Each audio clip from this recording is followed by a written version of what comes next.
యోగాతో బరువు తగ్గటం సులభం కేవలం 21 రోజుల్లో. నమస్కారం, వెల్కమ్ టు ఐ డ్రీమ్. ధర్మ మార్గం విత్ విజిత కార్యక్రమానికి స్వాగతం. ప్రస్తుతం మనతో పాటు ఉన్నారు ప్రముఖ ఆధ్యాత్మికవేత్త, శ్రీ విద్యా ఉపాసకులు, ఎంతో మందికి మంత్రోపదేశం చేసిన గురువుగారు.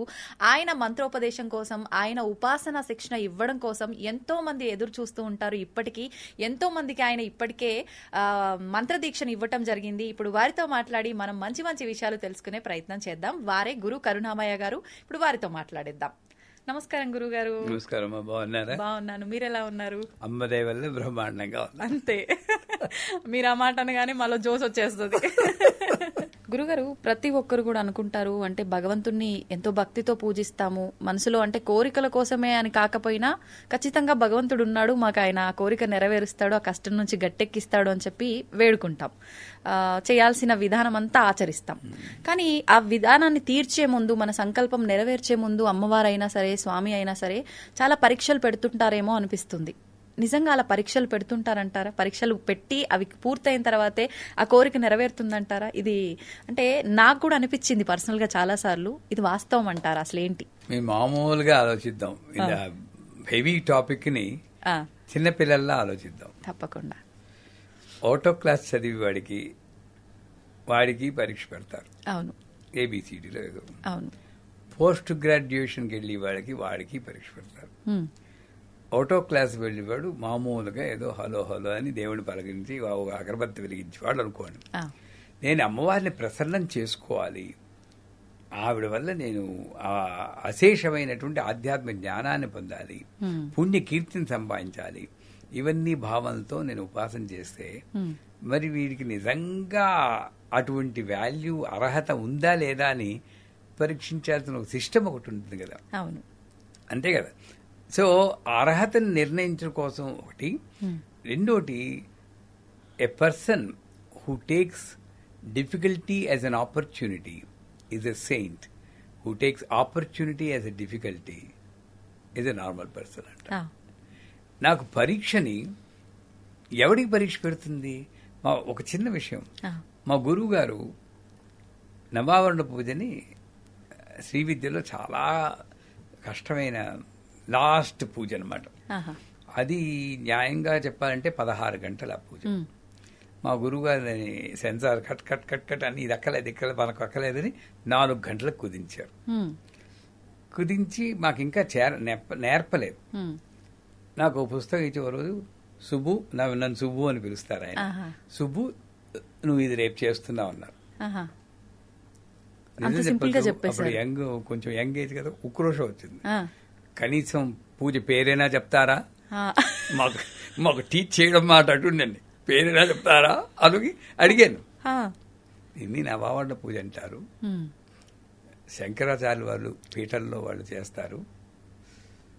ఓహో, దానికి ట్రైనింగ్ లేదు, నేను చెయ్యాలి. అదే రేపే మళ్ళీ 200 మంది వస్తున్నారు, కామాఖ్య పీఠంలో నువ్వు చేస్తున్నావు. ఎంత పెద్ద పరీక్ష అండి. కానీ మా గురువు గారి ట్రైనింగ్ వల్ల, మా అమ్మ ఇచ్చిన ట్రైనింగ్ వల్ల,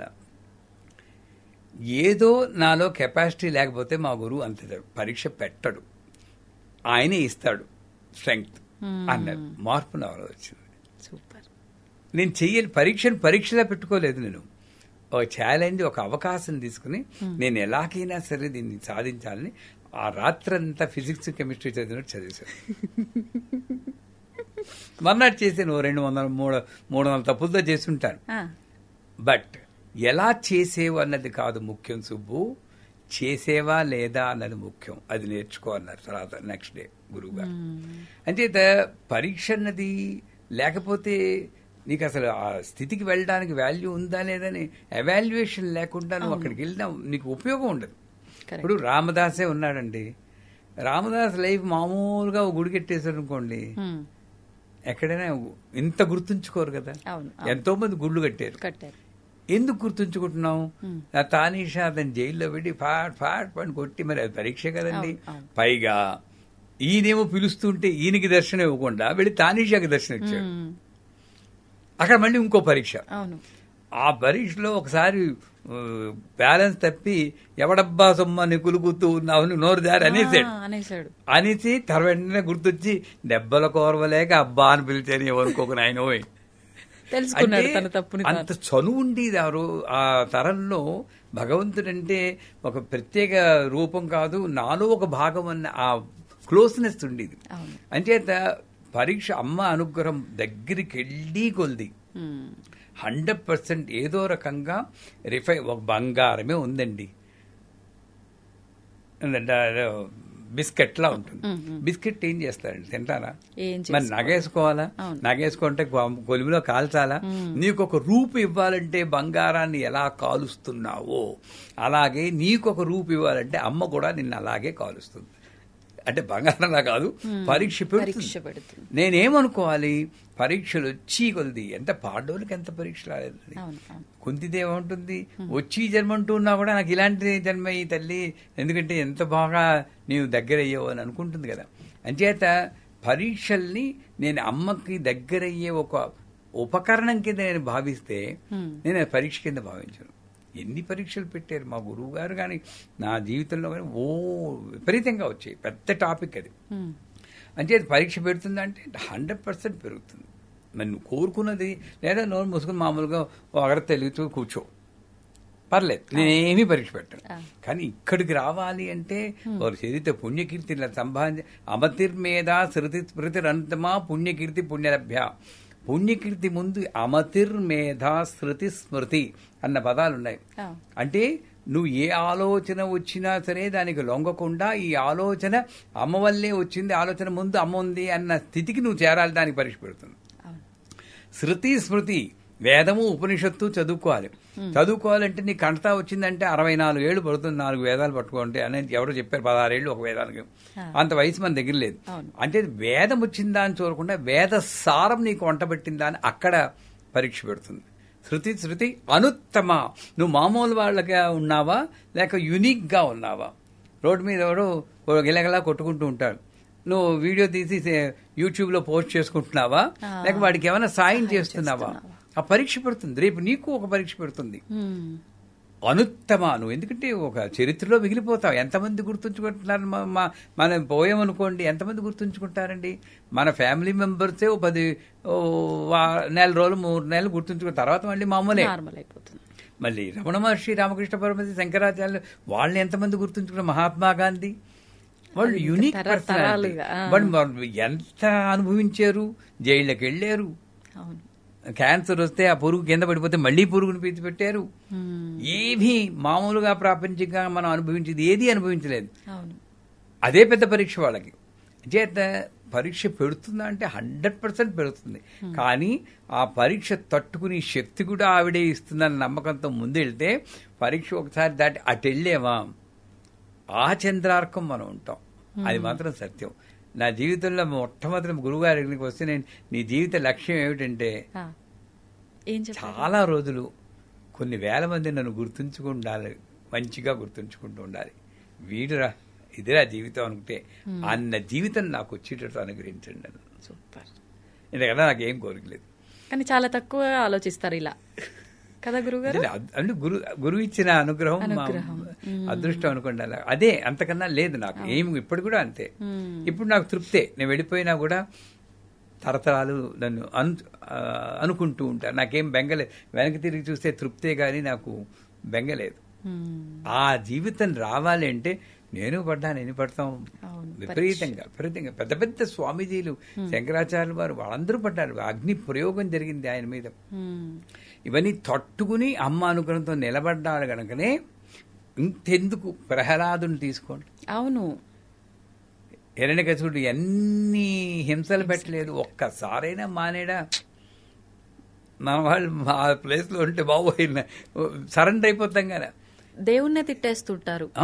చివరికి ఎలాగా సినిమాలు చూపిస్తాడు, కిందకి పడిపోతూ ఉంటే ఆ నేల మీద టచ్ చేయదాకా పట్టుకోడు. అవును, అంటే ఎంత పరీక్ష అండి అది. మరి ఇతను భక్తుడని తెలుసు, అక్కడి నుండి పడేటప్పుడే పట్టేసుకోవచ్చు కదా. కిందకి పడిదాకా నువ్వు నమ్మకం పెట్టుకుంటావా, అప్పుడే నేను దొరుకుతాను. ఇవన్నీ మనకి నిదర్శనాలు. చేత మనం మన జీవితంలో అటువంటి పరీక్షలే వాళ్ళు తట్టుకున్నారంటే ఇవన్నీ చిన్న చిన్నవే అనుకున్నామా ముందుకెళ్తాం. అద్భుతం గురుగారు, నిజంగా ప్రతి ఒక్కరు ఈ భావనతో ఉండాలి. నిజంగా ఇప్పుడు ఇది వినగానే అనిపిస్తుంది వెంటనే ఇది పాటించాలి, ఇలాగే ఉండాలి అని. మరుక్షణం నార్మల్ ఇలా అయిపోతుంది. అంటే అందరూ శ్మశాన వైరాగ్యం, ప్రసూతి వైరాగ్యం, పురాణ వైరాగ్యం ఇలా వైరాగ్యాలు ఉండకుండా నిజమైన వైరాగ్యం మనం అలవర్చుకోవాలి అని ఒక దృఢ సంకల్పం ఉంటే చాలు, ఆవిడ అనుగ్రహంతో అదే వచ్చేస్తుంది. గురుగారు, నేను ఇప్పుడు అడగబోయేది కళలకు సంబంధించి. అంటే చాలా మంది కళలో ఏదో ఒక మంచి పని చెయ్యాలి అని చెప్పి నాకు అమ్మవారు వచ్చి చెప్పింది అని చెప్పి బయటికి చెప్పేస్తుంటారు. మెలకు వచ్చిన తర్వాత నాకు ఇలా అమ్మవారు చెప్పింది అంటే అది వాళ్ళ భ్రమ అనుకోవాలా? నిజంగా కల్లో అమ్మవారు అలా వచ్చి ఇది మంచి పని, ఇది చేస్తే మంచి జరుగుతుంది ఇలా నిజంగా చెప్తారా? చాలా మంది కళలో నాకు అమ్మవారు ఇక్కడ విగ్రహం ఉంది తీయమని చెప్పి, లేకపోతే అక్కడ ఆలయం కట్టించమని చెప్పి ఇలా రకరకాలుగా చెప్తున్నారని చెప్తారు. అంటే ఇలా చెప్పే వాళ్ళని కొంతమంది నమ్ముతారు, కొంతమంది దీనికి ఏదో పిచ్చి డేలో ఏదో మాట్లాడి ఉంటుంది, దానికి సంబంధించి ఇప్పుడు కళ వచ్చింది అదంతా వదిలేయాలి ఇలా తీసుకుంటాం. ఎలా తీసుకోవచ్చు అంటారు ఈ కళని? ఇంకొక విషయం, ఈ మధ్య కాలంలో నాకు ఒక ఫ్రెండ్ ఒక విషయం చెప్పింది. అది నేను ఇప్పటివరకు ఎవరిని అడగలేదు. ఇప్పుడు ఎట్లా కళల టాపిక్ వచ్చింది కాబట్టి మీ దగ్గర చెప్దాం అనుకుంటున్నా. తనకి శివుడికి అభిషేకం చేస్తున్నట్టు కళ వచ్చిందంట. చాలా ఎక్కువసేపు అలా చేస్తూనే ఉంది, మైమర్చిపోయిందంట అభిషేకం చేస్తూ. మొత్తం దేవుడిపై నా భక్తిని అంతా చూపించేసుకుంది. తీరా మెలకు వచ్చిన తర్వాత చూస్తే తను అప్పుడు నెలసరి సమయంలో ఉంది, పీరియడ్స్ లో ఉంది. తను ఇంకా ఏడుపు ఒక్కటే తక్కువ తనకి. ఏంటి ఇలా అయింది, నేను అభిషేకం చేసినంత వరకు బాగుంది, అది కళ అని తెలిసినా సంతోషపడేదాన్ని, కల్లో అయినా అంతసేపు చేసినా అని చెప్పి, కానీ తీరా చూస్తే నేను ఇలా ఉన్నాను, నాకేమైనా దోషమా, అసలు నాకు ఎందుకు వచ్చింది ఇలాంటి కళ, ఈ విషయం తను నాకు చెప్పింది. దీన్ని ఎలా తీసుకోవచ్చు అంటారు? అసలు ముందు మీ ఫ్రెండ్ విషయం తీసుకుందాం. జాగ్రత్త, స్వప్న, సుషుప్తి అవస్థలు 3 ఉన్నాయి. ఇందులో మీ ఫ్రెండ్ అనుభవం స్వప్న సుషుప్తుల్లో అనుభవించుంటుంది. ఇందులో ఈ రెండిట్లోనూ మీరు లేరు. స్వప్నంలో మీరు మనం ఉండము. స్వప్నంలో ఏంటి, నేను మగాడినా ఆడదాన్నా అంటే అది ఉండదు, అసలు ఏం ఉండదు. సుషుప్తి అంటే అసలు కల కూడా ఉండదు, అటువంటిది అది కాదు. అంచేత నేను లేనప్పుడు నాకు పీరియడ్స్ ఎలా వస్తాయి? మెలకొచ్చేకే నా స్థితి నాకు గుర్తొచ్చింది. అంచేత ఇంకోటి ఏంటంటే ఆ స్థితిలో వచ్చిన ఈశ్వరుడికి తెలుసుగా నీకు పీరియడ్స్ ఉన్నాయని తెలుసు. అయినా సరే వచ్చేటంటే అది దోషం లేదనే కదా. నువ్వు దాన్ని సరిగ్గా అర్థం చేసుకుని నా దోషం ఉందని నువ్వు క్రియేట్ చేసుకుంటున్నావు కదా దోషం.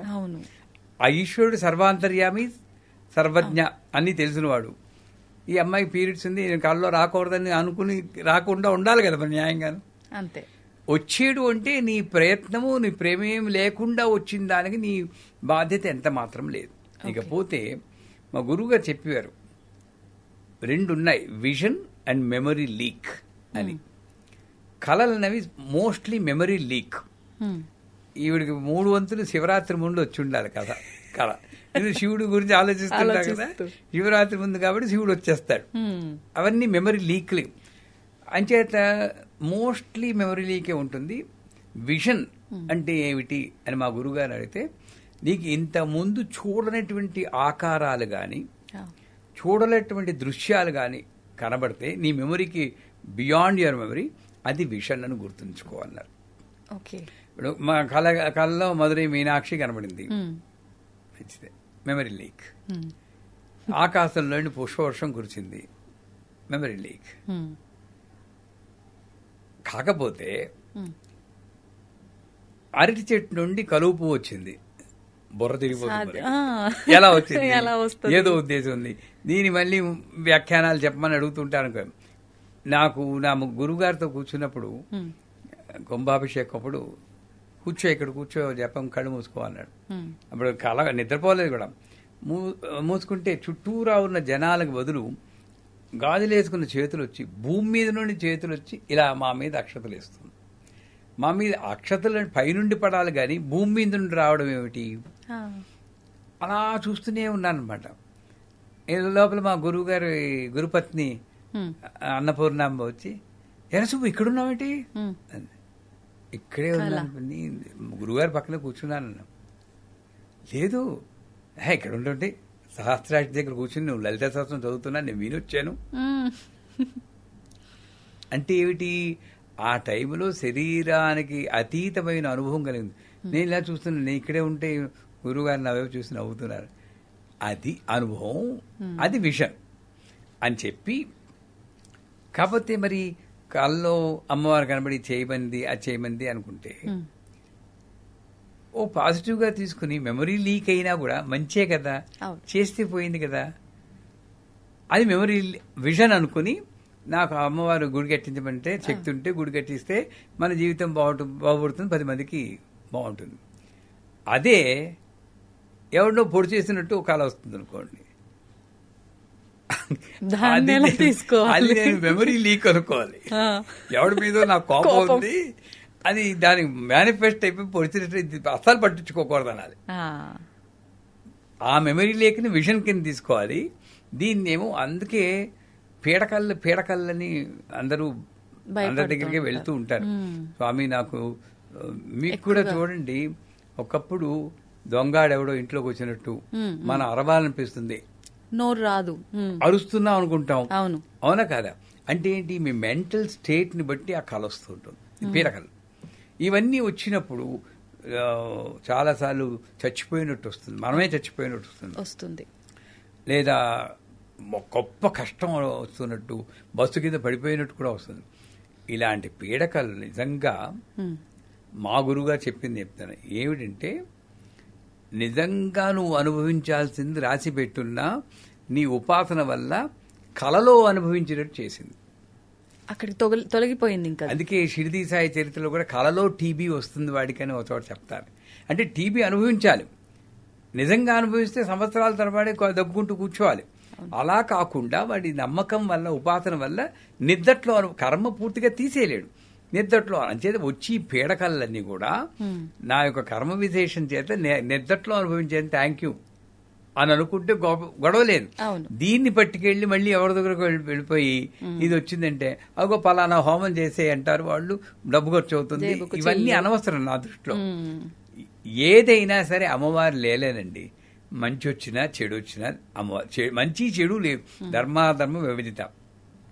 మంచి కళ వచ్చింది, విదిత గారికి పట్టు చీర కొనివ్వండి అని వచ్చింది అనుకోండి, కొనిస్తే పోలే, మంచిదే చేస్తున్నారు కదా గురుగారు అయితే.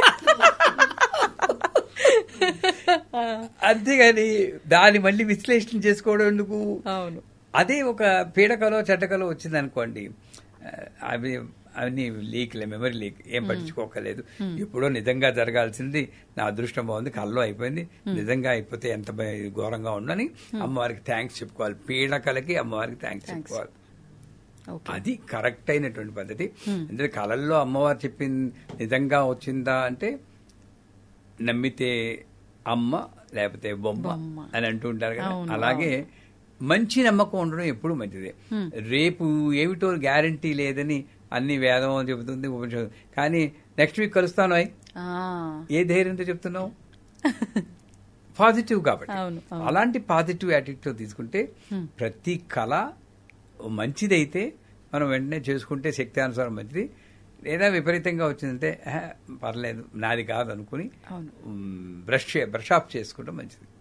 సూపర్ గురుగారు, అంటే మీరు చెప్పిన దానికి నాకు ఆల్రెడీ అంత క్లియర్ అయిపోయింది. బట్ ఊర్లలో ఎక్కువగా పెద్దవాళ్ళు చెప్తూ ఉంటారు, అంటే పెళ్లికి సంబంధించిన కళ వస్తే ఎవరికో ఏదో జరగబోతుంది అని చెప్పి, నీళ్లు కళలో వస్తే కూడా మనకి ఏదో శోకం అని చెప్పి, ఇలా చాలా రకాలుగా చెప్తుంటారు. అవన్నీ ఒక పెర్మిటేషన్ కాంబినేషన్ థియరీ.